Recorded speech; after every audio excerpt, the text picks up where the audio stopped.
दोस्तों, पोर्टफोलियो की एलोकेशन और बैलेंसिंग एक आसान सब्जेक्ट नहीं है, बहुत ही क्रिटिकल सब्जेक्ट है। और पोर्टफोलियो को बैलेंस करने के लिए आपको हमेशा अपने एज को कंसीडर करना है। अभी आप अगर पोर्टफोलियो को बैलेंस करना चाहते हैं तो अपनी एज को पक्का मायने रखिएगा। जिसकी उम्र कम है उसके पोर्टफोलियो में इक्विटी का पोर्शन काफ़ी ज़्यादा होना चाहिए, और जिसकी एज ज़्यादा है उसके पोर्टफोलियो में डेप्ट का एलोकेशन ज़्यादा होना चाहिए। ये बात नोट कर लें। कभी कभी क्या होता है कि आदमी जोश जोश में इतना ज़्यादा क्रिटिकल फैसला ले लेता है कि बाद में उसको ना तो सांप से सुंदर वाला हाल हो जाता है, ना उनसे उगलते बनता है, ना ही उनसे निगलते बनता है। क्यों? क्योंकि एक एज जब 40 और 50 के आसपास आप पहुंच जाते हैं तो आपकी रिस्पॉन्सिबिलिटीज बहुत ज़्यादा हो जाती हैं। वहीं पर अगर आप 25 से लेकर के 35 की एज में, तो आपकी रिस्पॉन्सिबिलिटीज काफ़ी कम होती हैं। आप उस समय, आपकी रिस्क एपेटाइट बहुत ज़्यादा होता है, लेकिन उस समय आपकी कमाई काफ़ी कम होती है। ठीक है ना? चंद लोगों को छोड़ दिया जाए तो उस समय लोग संघर्ष कर रहे होते हैं। किसके लिए? जॉब के लिए। उस समय लोग संघर्ष हो रहे होते हैं सेटलमेंट के लिए। उस समय लोग संघर्ष कर रहे होते हैं शादी और बच्चों के लिए। तो इस प्रकार से ये एक बहुत ही पेचीदा मुद्दा है। इसको ध्यान से अगर आप सुनेंगे तभी जाकर के बात बनेगी। ठीक है ना? अभी आपको जो डिफरेंट क्लास है ना, डिफरेंट क्लासेस को आपको समझना बहुत जरूरी है कि उसमें रिस्क कितना है, आपका रिस्क एपेटाइट कितना है, आपका गोल कितना है। अगर आप कंप्लीट पोर्टफोलियो को बैलेंस करना चाहते हैं तो आप जुगानी टॉक्स पर जुड़ सकते हैं। आपके पोर्टफोलियो बैलेंसिंग में जुगानी टॉक्स पक्का आपकी मदद करेगा ही करेगा। ठीक है ना?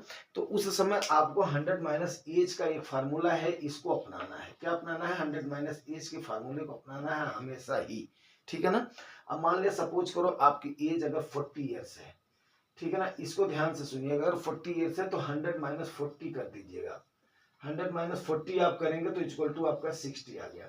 60% आपका क्या होना चाहिए? इक्विटी का अलोकेशन होना चाहिए। एंड 40% आपका क्या होना चाहिए? आपका सेफ इंस्ट्रूमेंट में होना चाहिए। सेफ इंस्ट्रूमेंट में अगर हमें बोलना चाहे तो आपका एफडी में होना चाहिए, आपका कारपोरेट बॉन्ड में होना चाहिए, या आपका कहां पे? डेप्ट में। डेप्ट मीन्स वो इंस्ट्रूमेंट जो कि आपको फिक्स्ड रिटर्न देते हैं, वहां पर आपका होना चाहिए, ताकि आप इजी लिक्विडिटी कर सके। अब आप बोलेंगे इक्विटी से भी तो इजी लिक्विडिटी हो सकती है। यस, आज के टाइम पर अगर आप अपने म्यूचुअल फंड से पैसा रिडीम कर रहे हैं तो आपको 3 दिन के अंदर आपका पैसा मिल जा रहा है। लेकिन क्या होता है, ये काफी ज्यादा रिस्की सौदा होता है। रिस्की मीन्स क्या होता है? मार्केट कभी अप होगी या कभी डाउन होगी। ऐसे समय पर आप क्या करेंगे?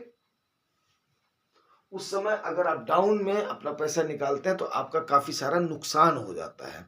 और ऐसे नुकसान के समय पर नुकसान की भरपाई के लिए आपको ये 100 माइनस एज का formula he the best formula. उसके साथ साथ सेकंड नंबर पर आप क्या करेंगे? जब आप इक्विटी पे जा रहे हैं तो अपने गोल को पक्का डिफाइन करेंगे। गोल मीन्स क्या हुआ कि आपके 2-3 टाइप के गोल हो गए। एक तो शॉर्ट टर्म गोल हो गया, मीडियम टर्म गोल हो गया, लॉन्ग टर्म गोल हो गया। लॉन्ग टर्म गोल में क्या क्या आ गया आपका? आपका रिटायरमेंट सबसे बड़ा चैलेंज होता है। जब आपके हाथ पैर थक जाते हैं उस समय आप क्या करेंगे? जब आपको ये नीड होगी कि बिना काम किए आप कैसे पैसा कमाएं, वहां के लिए आपको लॉन्ग टर्म गोल होता है, उसको आप इक्विटी में रखिए। बाकी शॉर्ट टर्म गोल को आप अपने आप में फिल करिए। ये नहीं होना चाहिए कि इन्वेस्टमेंट इन्वेस्टमेंट इन्वेस्टमेंट करके आप अपने शॉर्ट टर्म के गोल को भूल जाएं। ठीक है ना? ज्यादा जानकारी के लिए आप अपने क्वेश्चंस को कमेंट करके आप पूछ सकते हैं। ठीक है ना? तो उम्मीद करता हूं आपको ये पक्का समझ में आया होगा। अगर समझ में आया है तो रिवार्ड जरूर करें, नहीं समझ में आया तो कमेंट जरूर करें। शुक्रिया।